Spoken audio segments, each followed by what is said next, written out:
Welcome to the Racing Lanes podcast. I'm your host, Rico Muhammad. I will be joined here shortly by my co-host, Mr. Chuck Snow.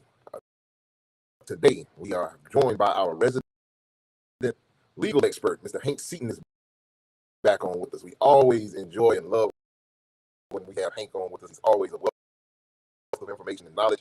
Unfortunately, we are pre-recording this show, so you guys won't have an opportunity to ask your questions, but as always, you can drop your questions and we'll circle back around with the answers at a later time and date.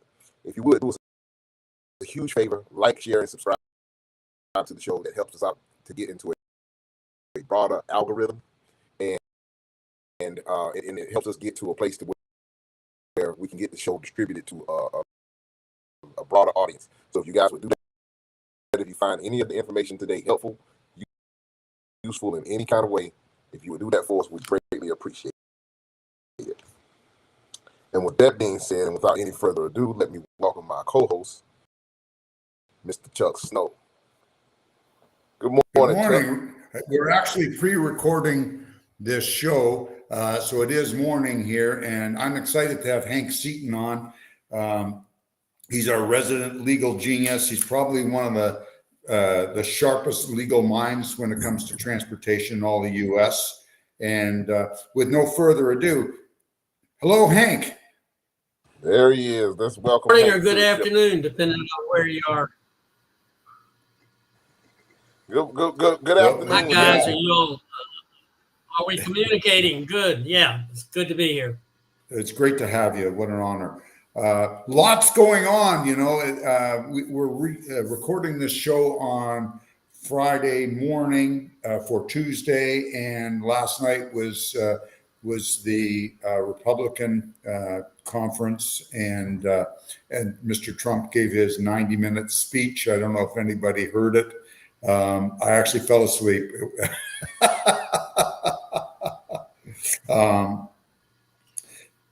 Yeah, we may have a little bit of an audio problem this morning. Do you want to try relaunching again, Rico? Yeah, I'm trying right now. But we can keep moving because we're recording, so it should clear itself up. Okay, that's fine. Hank, did you get a chance to watch any of that convention last night? Yeah, I sure did. I thought it was an interesting variety of folks speaking to the issues. I guess only a Canadian can afford to sleep through our troubles down here. Who's going to be our next president? And we're not sleeping well. We are sleeping, but not very well. We're missing a lot of our sleep. We are very worried about everything going on. South of the border. You guys are. I don't think most Americans realize the deep roots of our two nations, and that, number one, besides for being the largest trading partners in the world, we're attached at the hip. So when you folks get when you catch a cold, so do we. We catch it immediately. So it's an issue. We have great concerns. We have concerns on both parties. The Democrats, Joe Biden. After that horrible debate, I said to anybody that would listen, that guy's got to be put out to pasture. And now all of a sudden they realize, a couple of weeks later, that maybe I was right. And which is unfortunate, for him. And then Mr. Trump, well, that's Mr. Trump. He seems to be seeing a little bit of a different note. He's appealing to the religious right now. He threw a lot of God stuff in there last night. And then we have the fact that the Teamsters Union all of a sudden is supporting Mr. Trump, where I know they have been very supportive of the Democrats in the past. So it's kind of weird. I don't really get a handle of that. Do you, gentlemen? No, I woke up in the middle of the night, I think, as I mentioned to you guys off camera, and heard the leader of the Teamsters Union making that speech. And on labor-related issues, President Biden has been so in the tank for the only decent job being a union job, and for return to what we call the closed shop attitude. That I was surprised to see the Teamsters actually jump ship. I think on a labor front, we were all crossing our fingers and figuring that you had to remove the current people at the Department of Labor in order to even have a fair chance in the administrative process of slowing down the return to the union shop. And now to think that stealing the Teamsters' loyalty away from the Democrats is somehow going to give us any new hope is hard for me to absorb. Uh, I think as most people recognize, the independent contractor owner operator model is the hatchery for small carriers, and most of the entrepreneurs in the South and Western states who come off the farm and are looking to run their own business and be able to set their own schedules at home time and buy a truck, start as an owner operator so that they can be blue collar entrepreneurs and enjoy the same tax benefits that you could be if you were a lawyer or accountant. And, that's very much a model that, if done correctly with appropriate safeguards, works. And, it's so involved in politics. And it's And so it shouldn't hard. be, though. Like this is You have got small business has been the backbone of both of our countries. And obviously you're preaching to the choir, but the very issue last night was shown out very poignantly by the fact that I got up this morning and started channel changing to take what was the views of the press. Now, obviously, Fox News and maybe one or two others were pretty high on the speech and weren't just necessarily giving you the straight news. There was some bias there. But then you go to the major stations, and it seemed like somebody had been hired to make fun of what the Republicans were doing. So, what I'm saying is even the news is so polarized down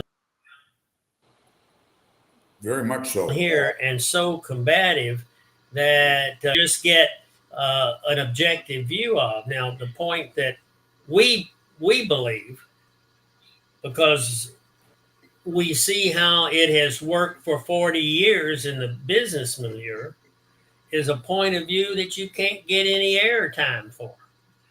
Yeah. And I'm not sure that when we got this Midwest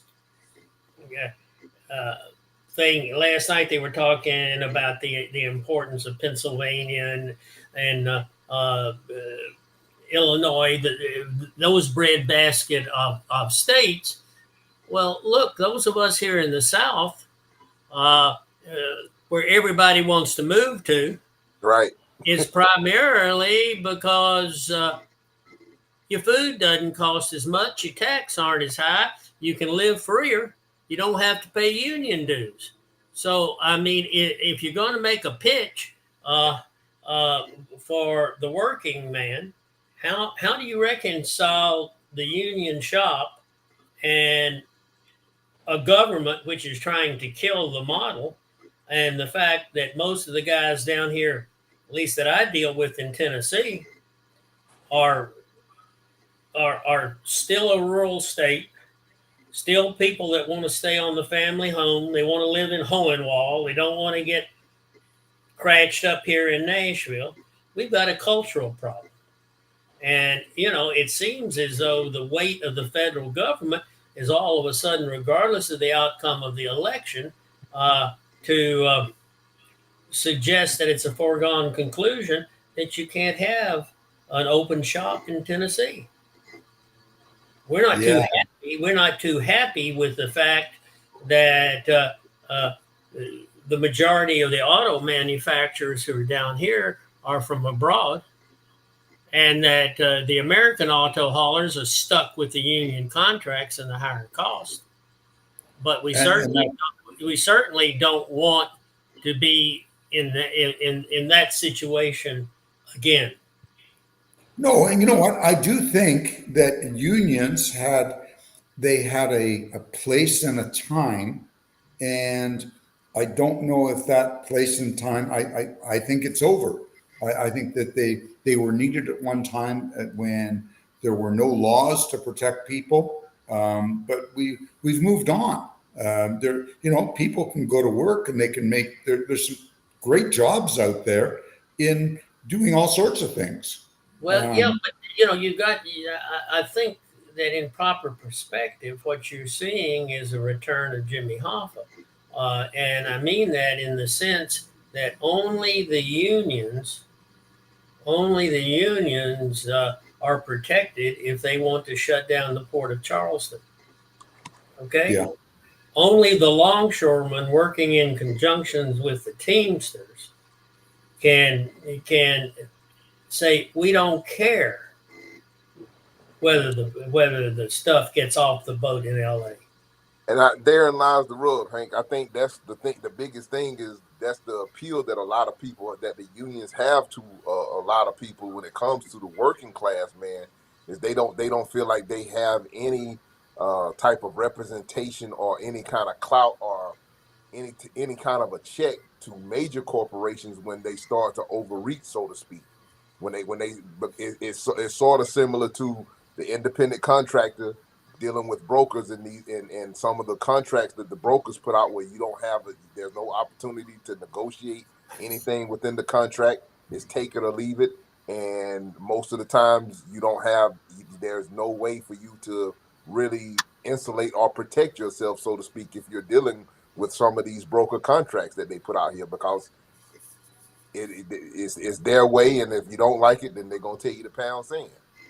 Yeah, well, in this market right now, we can say amen to that. And there's one thing that is on our hot topics list that's kind of a sleeper, and it's an interesting one. I'll just tell you a little bit about it. OIDA and Jim Lamb's group and some other people have filed a petition for rulemaking that would say that basically the requirements that a broker disclose its commission, which is currently baked into the regulation, should be enforced. Their interest is because they think that the commissions are egregious, and the statute says that any party to a broker transaction, whether it be the shipper or the carrier, has the right to see the constructive trust, what was billed, when it was collected, and when it was paid to the carrier. Well, the response by the large brokers is, we think our ability to ask for what's called a 14101B waiver and a contract, by contract, we can nuke our obligation to keep a constructive trust. That we can say, well, we're not going to segregate our broker receipt and hold us accountable for that. So we can play first come, first serve. The result of that would be, I don't want to pick on you, Chuck, but you got a trucking company and you got a brokerage. Those are supposed to be kept secret, separate. You're not supposed to cross collateralize them. Nope. You're not supposed to. You're not separate, supposed. They have to be separate entities according to MAP 21. If you want to go to Spain, you go on your own money. You don't go on freight charges that were received in trust. Because that's in trust. That is basic Hornbook law. I agree. But the large brokers want to be able to say, look, Mr. Two Truck Charlie, you are extending credit to me, and I say I'll pledge to pay you. Well, what happens is there are a good number of members of the broker community who may not be scam artists, But boy, I'll tell you, when the mortgage is due on the trucking side, or when payroll has to be made, it's certainly very easy to just cross collateralize it. Yeah, you know what? And I can see that. Or And when you go and factor your receivables, you don't use the proceeds. The factor doesn't check to see that the carrier is paid. So now the broker goes bankrupt, and you meet the factor who says, "I got a UCC on all these receivables." The way that plays itself out, if somebody doesn't jump into the middle of the fray and explain that to the FMCSA, you're very well liable to find that they say, well, in a contract, it's the law of the jungle. If you want the freight, you can give away your firstborn. If you want the freight, you can agree that the broker can unilaterally decide whether, and you start down that road, and at some point, desperation becomes stupidity. And what I Right. mean by That's the that exact is thing that I'm saying with the overreach. the small carrier has to make very unwise risk assessments just to keep the wheels turning. And it's yeah, at that point when the small broker, he can't keep up. He can't keep up with the large broker's offer, because the large broker says, if you want, Mr. Kroger, if you want to reject the load, we'll require it to be dumped. Well, we got a big enough margin to cover it, but also we'll be able to take every dime that we otherwise owe to Two Truck Charlie and tell him you're in violation of your contract. right. Now, I think you guys know that I in no way want to interfere with a reasonable businessman relationship between brokers and carriers.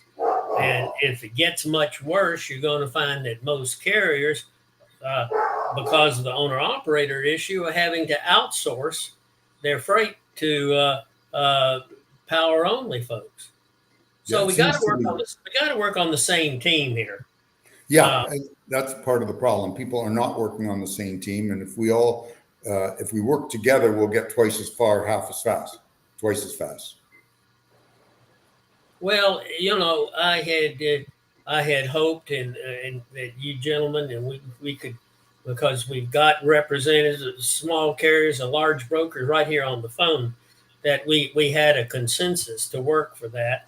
And I had hoped, based upon overtures that Congress made to the FMCSA and the OIG last year, that we could all agree that whatever the marketplace was all about, we had to get the fraudsters out. 100%, and they are you know what? They are thick as thieves out there. It's unbelievable what's going on. They're even thicker than thieves. And I'm sitting here writing the monthly update, which you guys will get. Right. I'd hope this week, but otherwise next week. And one of the issues that I'm covering in this proposed rulemaking battle over the transparency issues is that there are hundreds, if not thousands, of lawsuits bought by debt collectors against shippers and brokers. And what inevitably happens is some carrier has been shanked by a crooked broker. Oh yeah. Who doesn't have any obligation. He's gone and sows the money. So the government. Yeah, they're not even. You know what? A lot of these guys aren't even brokers. They're just fraudsters that kind of come in and get a lay of the land, and they're they do their thing, steal millions, and they're gone. You obviously see it like I do, and that is that until the federal government stops passing the buck on who it is that is going to represent victims in prosecuting these frauds, they just going to do bait and switch and go on to somebody else and flick their nose at you. And if you're going to do enforcement, this gets a little heady for lawyers, or if you want to combat the bill collectors, or if you want to have any effective remedy, you basically have to be able to go into court and say, look, Mr. Broker, I want to subpoena your records showing who you billed, when you were paid, and where the money went. Why? Because the only way you're going to get a fraud conviction is to be able to reach out and bring in the otherwise unregulated handmaidens that are washing the money. And when you start doing that, you're going to find out that most of these people are using the quick pay system. Right. The quick pay system to get their money on day one, promise it on day 30 to Two Truck Charlie, and say, oh, well, we didn't get your bills on time. So they drag it out 60 days. Now they've gotten the money from the factor. Okay.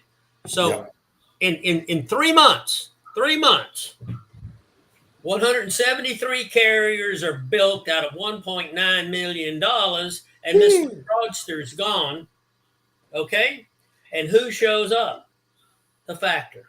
And he says he's a secured creditor. He stands in the shoes of the crook. But try to explain that to the bankruptcy court. The only way you get that done is when you say, okay, Mr. Bankrupt, and there's situations of this, we want to see that you didn't commingle your funds here. Okay? What did you do with these freight charges? Because we got all these carriers over here who said that you had a constructive trust obligation and that they should be preferred creditors. And if you took money that was earmarked for them, maybe you need to be named as a defendant in a civil suit.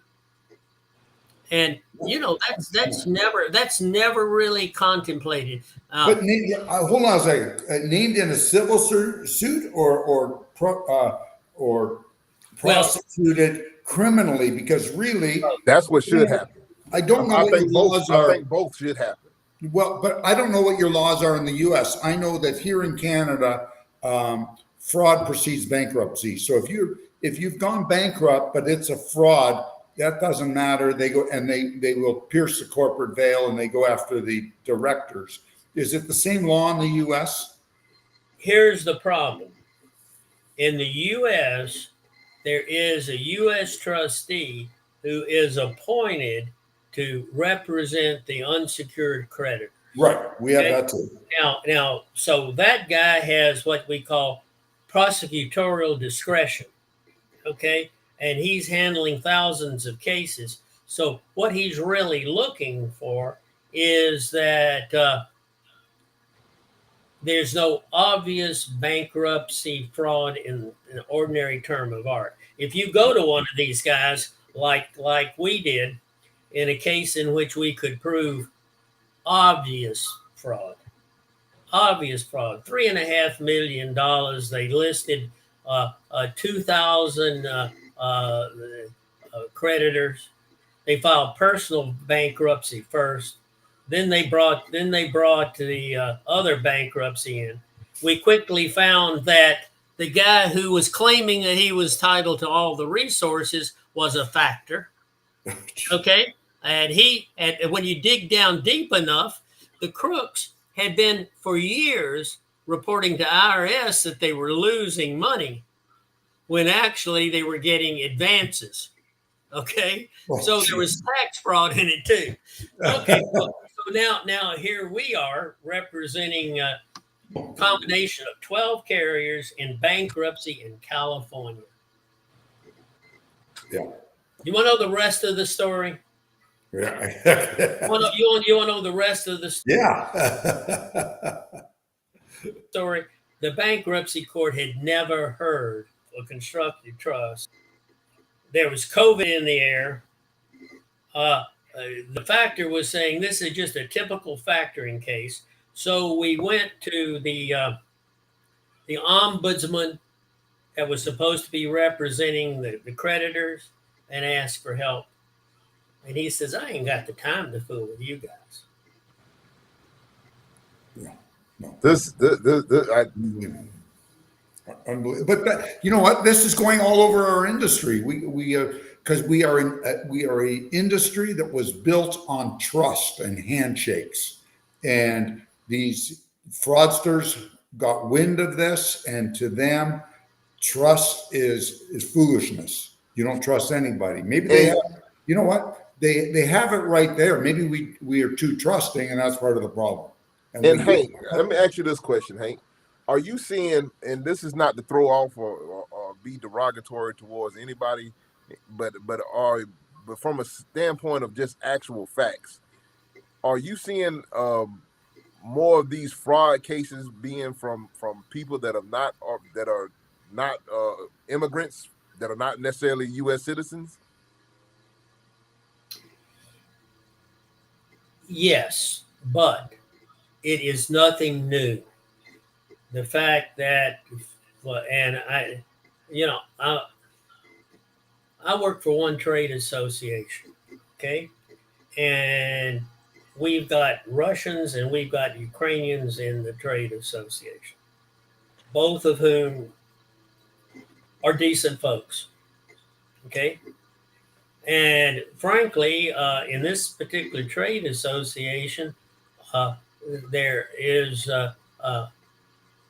call boards that are particularly unreliable, and there are a group of people that the FMCSA knows about but doesn't do anything about, that is consisted of about 45 different companies, all that bill themselves as United Confederation of an Asian country.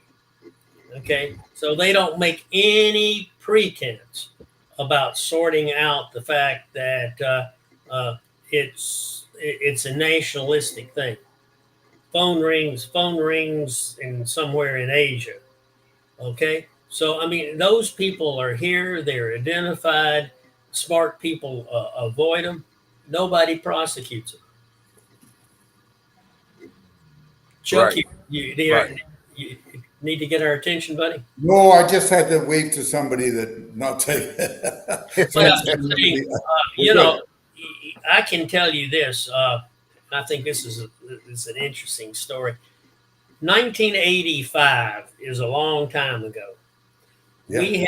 We had a not-for-profit organization called the Ad Hoc Committee to End Broker Abuse.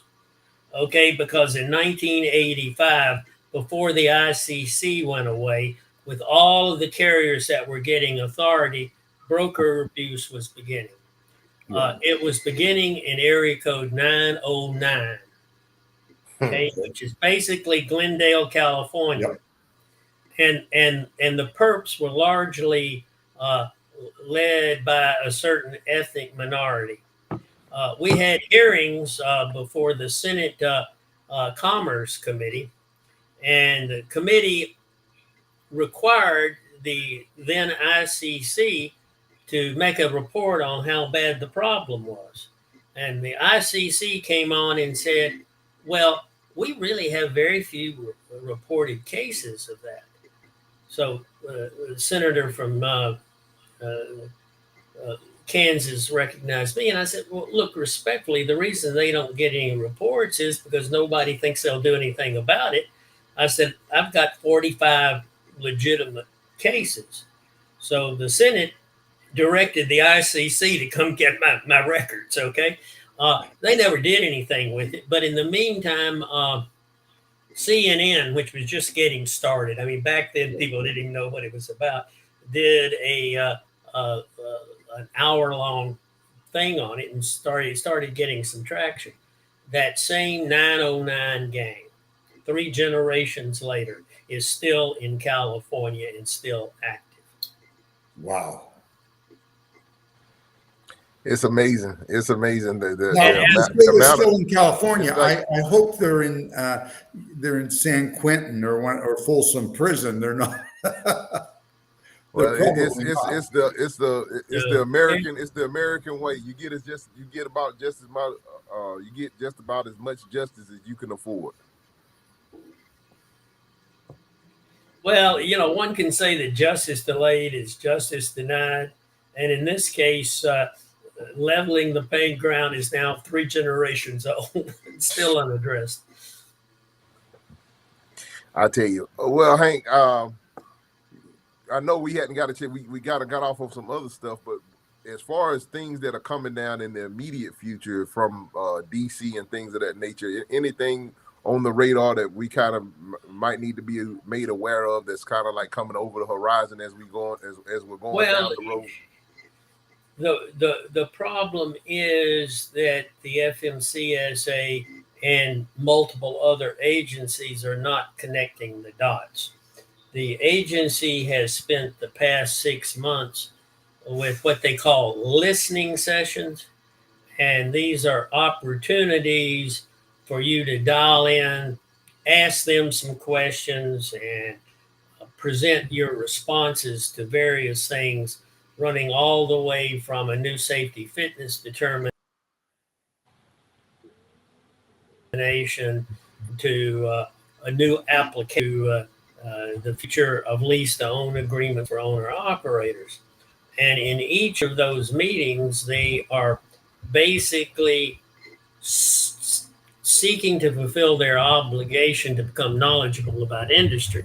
But what they've not agreed to do is to table any solutions, because the way the government works, if you're going to make a major change in policy, like come up with a new safety fitness rating or decide who is going to prosecute fraud in the supply chain, you've got to lay out a new rule, and that new rule has to be subject to scrutiny to see if it offers due process, and if it's feasible and if it's fair to small businesses.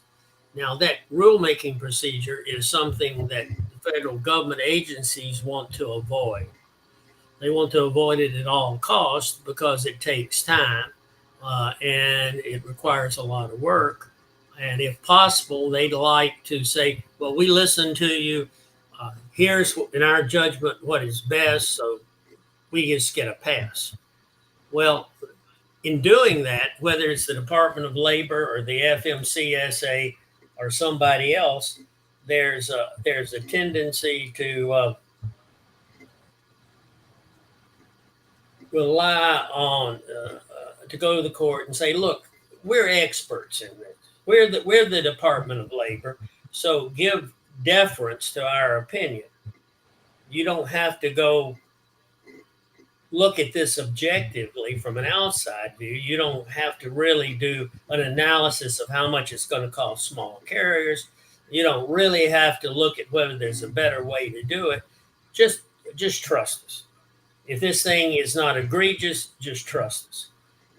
That approach is sometimes referred to legal as Chevron deference, because years ago in the liberal DC Court of Appeals, where the current Attorney General was a chief judge for years, they would basically kind of rubber stamp anything an agency wanted to do by saying, well, if it's ambiguous, we'll defer to the agency.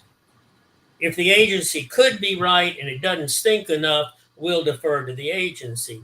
So what that had and still has is a dampening effect on people who are protesting rules coming in and saying, look, Your Honor, we got to have due process here, and they've got to do an analysis of the effect of this on the cost on small carriers. And they didn't do that.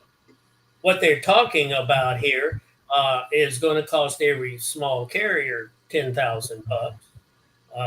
95% of the regulated carriers are small, and you need to kick this back because of that. Well, I say that as stage work. The current Supreme Court has come out with a ruling that questions whether or not Chevron deference as possible. They're saying we need to put on a fresh set of eyes and base whatever the agency is going to do, making our own independent judgment. Well, now how that plays itself out involves not only trucking, it involves other industries as well. But it basically says, is the judiciary and traditional laws going to apply to rein in regulatory abuse?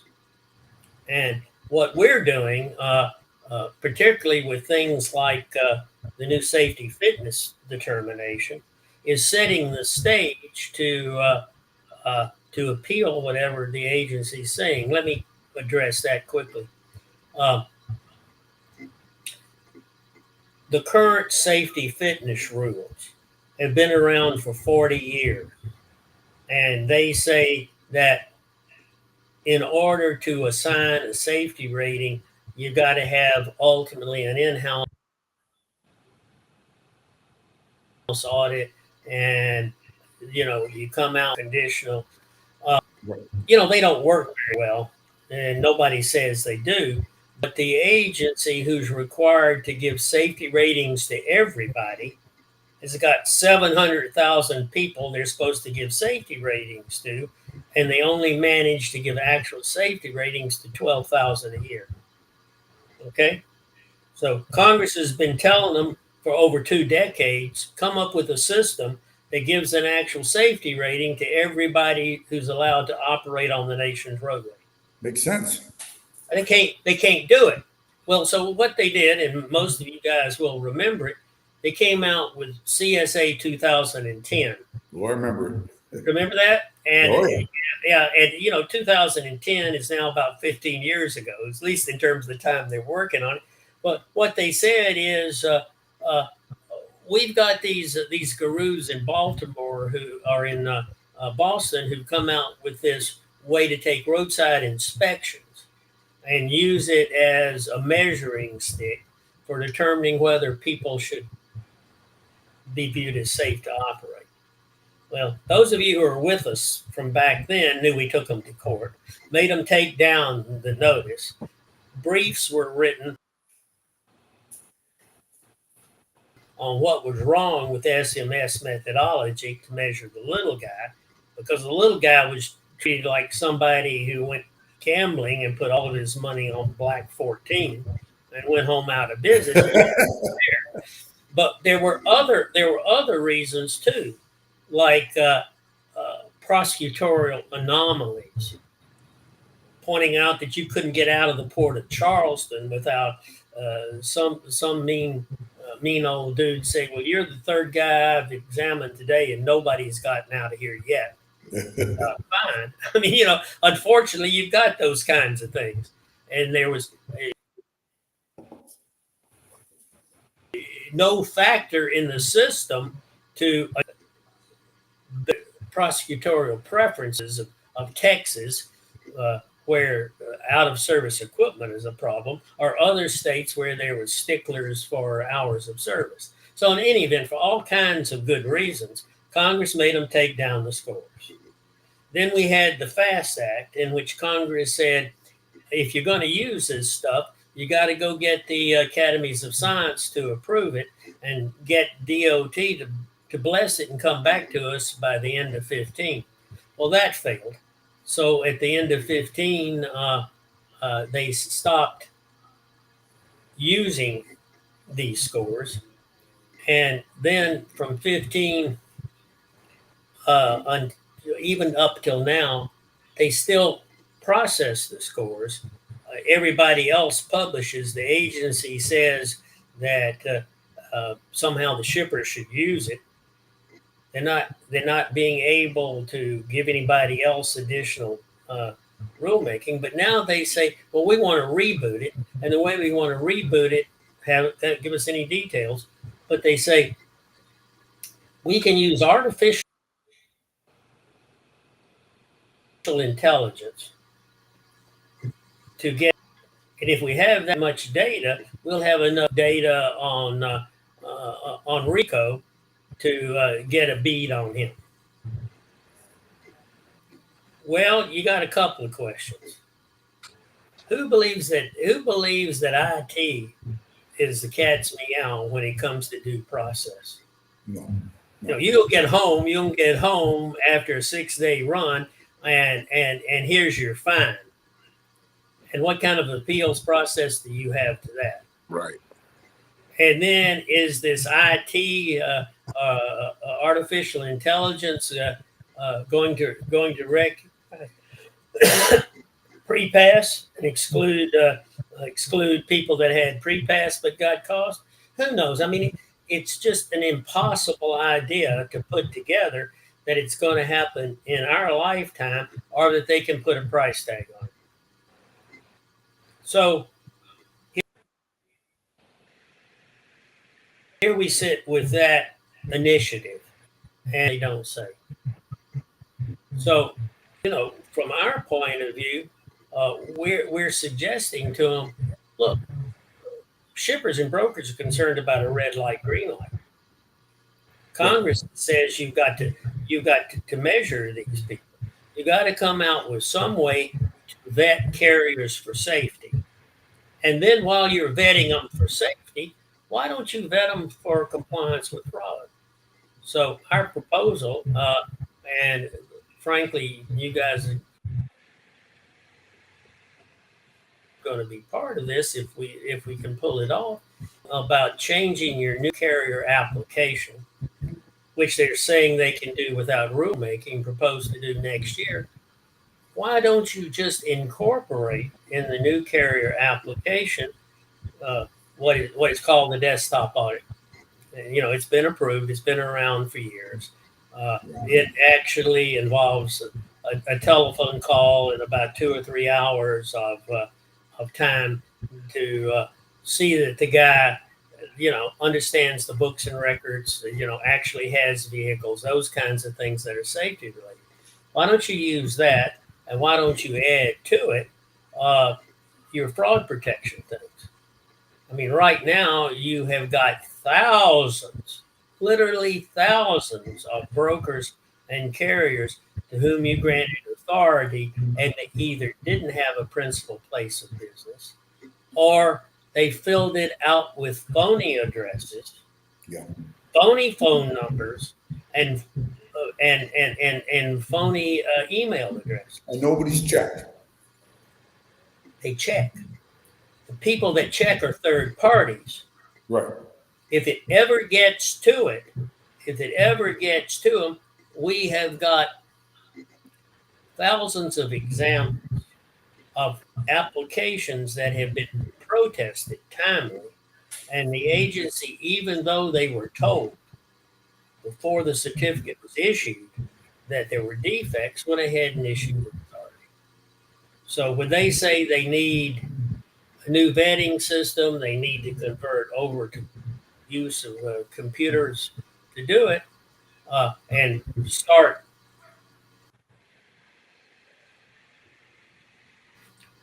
this proscription. What are you going to do about the thousands of people that are out there who've already stole the identity, or the thousands of people that have got active certificates that are being sold like hotcakes? You know, where is the prosecution of the fraudsters? Because you guys know the scam is bait and switch, in which is very important. It's also identity theft by thieves that don't have a docket number. It's also increasingly larceny by fraud. I can't tell you, Chuck, how much copper wire I think there is floating around Canada that somehow got across the border from Chicago. I can tell you that it left the country. Well, lost. And you know, this is the new Wild West, and just like we're in Canada now, we're under siege with car theft. It's the same sort of thing, and those cars are leaving the country, and nobody's checking. Yeah, and you know it's interesting because one of the heavy players is going to the Department of Homeland Security and suggesting if they set up SWAT teams to particularly address the stuff that's leaving the country. And I'm not suggesting that that's a bad idea, I think but it's a great idea. Mexico does it in order I to, know, but if you you know, balkanize that, what will happen is somebody will say, "Oh, well, that's a Department of Homeland Security issue." What happens is a stolen load of copper wire is a stolen load of copper wire, and whoever is the victim deserves to have one hot. It doesn't matter whether or not the load's going to end up in Canada, Uganda, or California. It's a commercial theft. And yeah, right now, what you've got is the enforcement is taking place. It's so selective and so random as not to be helpful because the OIG and the FMCSA's hotlines are unplugged. If you report it, they don't open up a victim's case and look to prosecute it. Uh, they don't send out a bolo that says everybody watch out for this. Uh, it's pretty much a dead end because there's no prosecutorial assignment. And what happens is the FBI isn't interested in it. no, they're too Okay. busy. You know what? They've got all these, they have terrorism, they've got murders, they've got bank robbers and all this other stuff. And they're, Well, yeah, you're going to have to create. You're going to have to create a special prosecutorial arm that brings these people together and gives it a priority. Now, unfortunately, everybody's pointing fingers going this way. They found one in the past 6 weeks that they prosecuted, and it took the FBI, the Department of Justice, OIG, and FMCS. They went after a guy who was a typical scamster, I guess, unfortunately, and that's what kicked all of this up.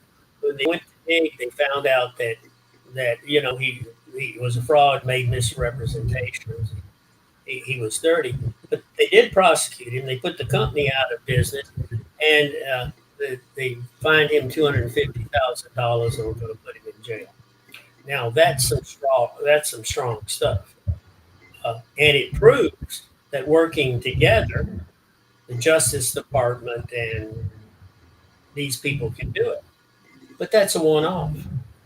yeah. It's a one-off.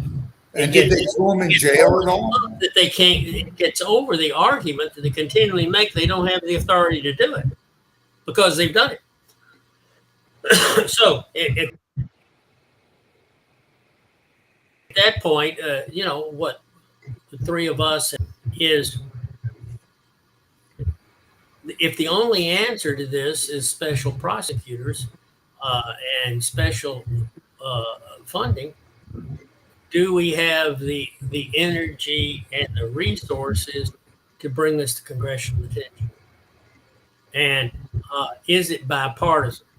My argument is this is the only legislative issue that I know of that you can get Democrats and Republicans to agree on. Well, at least they agree on something.